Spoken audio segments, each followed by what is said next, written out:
Hey guys, Coffee here. Welcome back to another video on Astellia. So today we are going to be covering something that's extremely important in Astellia, and that are the runes. So runes, what do they do? Well, we're going to cover that. We're going to cover where you can get the runes, and we're going to cover, some of the little tricks that I've learned in playing the Korean mode. I suspect that maybe there might be some minor changes for the Western, but I doubt it because, there's already so much detail put into this whole, gems and how they upgrade and such. All right, so first of all, there is 5 different qualities. Just standard, like, all your gear is uncommon up until legendary. They are very hard to come by at a higher quality, but there are ways that you can guarantee to get them, but it takes a while. So to begin with, before we go into any of that stuff, let's see how you actually equip the runes. So if you go into your press I, and you go into inventory, then you press equip rune down the bottom left. You're going to come up with this interface here. You can place the runes into each weapon. You can either pull it from your inventory or you can pull it straight from your character information. So I'm going to use my weapon as an example. You can see that I have here 5 different types of runes here. On every single piece of gear, you need 1 of each type.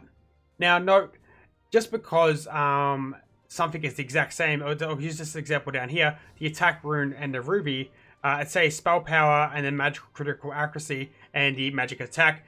Just because it's the same quality and the same type, it does not necessarily mean it's going to have the same stats for the all the same gear. So you need to look out for the correct stats on the gems as they come, and to see if it can actually be useful for you. And then you would put the correct gem on the correct piece of gear in order to get the right stat that you need for your character.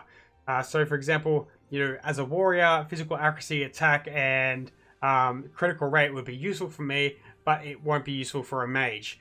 So obviously, you would have to look for different stats based on what you're playing.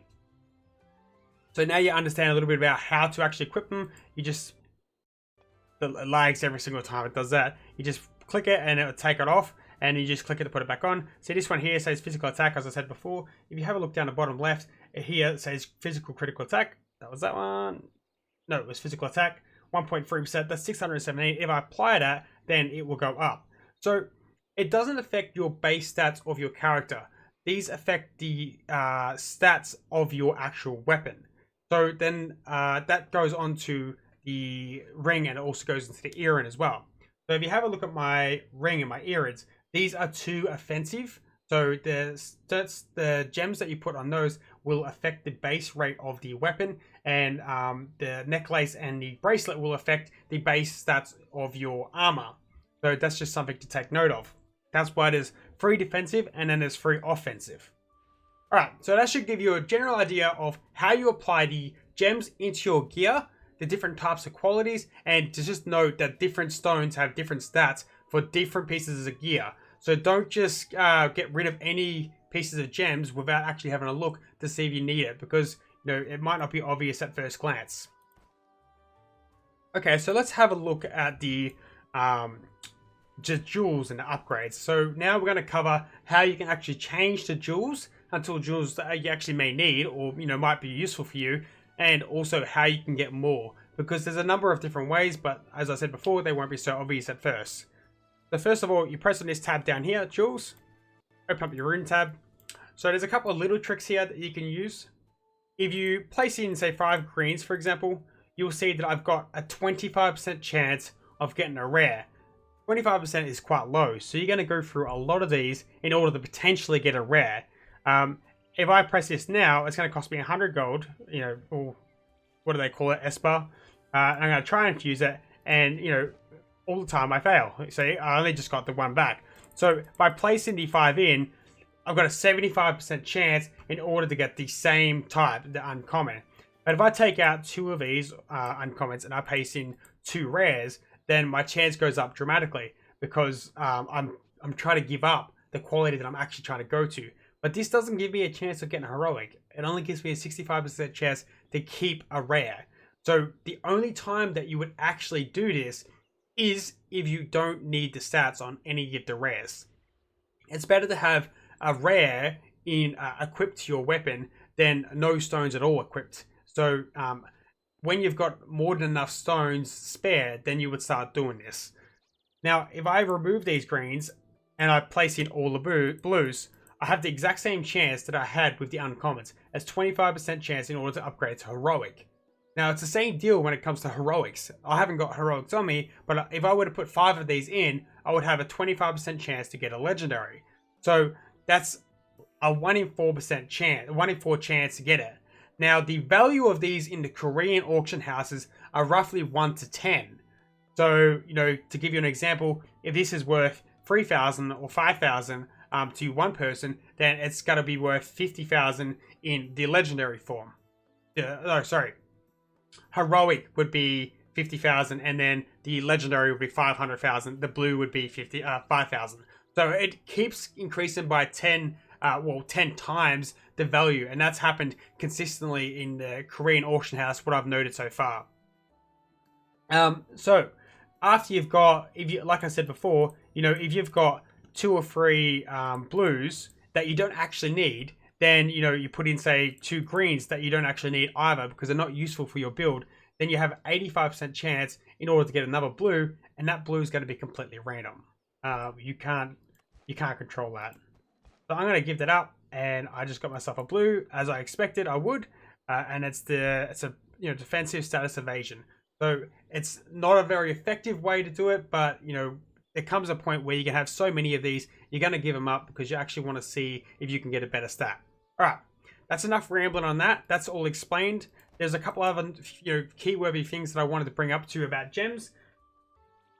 Okay, so we've covered all the basics. Now I'm going to go over exactly where you can get them. I've gone through and I've piled up the list of different gems and where you get them. Okay, so questing, you know, it's a pretty obvious one. As you're leveling, you're going to get a bunch of them through questing. You can get them from crafting and archaeology. So I will quickly show you that. If you press I and then you go to crafting and you go to relic investigation, that's going to be the one that you grab in order to be able to do the archaeology. Archaeology is incredibly important, and I'll be doing a full in-depth guide on crafting and gathering on its own, but just bringing this up quickly because it is one of the key ways that you guys are going to make sure that you get yourself some legendary gear.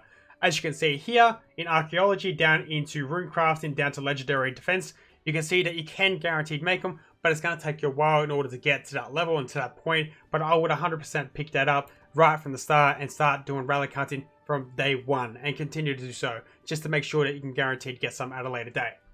Then you have the auction house. That's an obvious thing. You know, you go to the auction house and you got to be picking up the lower quality ones, most likely blues and stuff, because over the first couple of weeks, people aren't going to understand the value. And I hope that you guys are one of the people that, you know, when you watch this video, you come to the auction house, you come to the rune section, you press on enter, and then you look at these cheap ones and you pick up all the really cheap stuff. Pick up the cheap stuff, and then you can either A, use it yourself, or B, you know, fuse it and hopefully get yourself one that's actually going to be useful, or maybe get 5 blues and then chuck it into the upgrade and you get yourself a heroic, and then, you know, you use that and then you sell it, but it's only cost you 20,000 instead of a whole bunch of time. Okay, something to definitely take advantage of.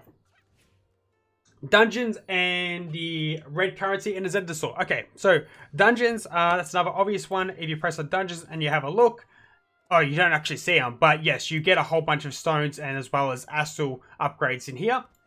You'll just get that as you're playing the game. You'll get them from the vendor, the red currency store. So over here, you will get red currency by doing hunts. I've done a guide on the dailies and stuff for the hunts, so make sure you look out for that if you want to see what's happening and why the hunts are so important. So basically, you collect the red currency and then you spend it over here. One of the most important things is the upgrade gems, the runes that you can get from there, as well as the items you need to be able to craft certain pieces of gear and stuff, but that's a whole different story. As well as the Zender store, so another place that you can get stuff. If you go to the gem shop, so this is going to be slightly different in global, but I suspect that it will be similar for the Zender because Zender's going to be in global. That's already been confirmed. If you have a look at consumables, and it's here somewhere. Okay, supply box. With the supply box, you can buy these at 10 Zender. So how do you get Zender? Well, that's going to be in a different guide, but there's a whole different range of ways to get Zender, which I will be doing very, very soon. Thank you for watching. If you enjoyed this video, then make sure you leave a like, subscribe, and consider joining us on Discord or our other social media channels to get the latest information on MMOs.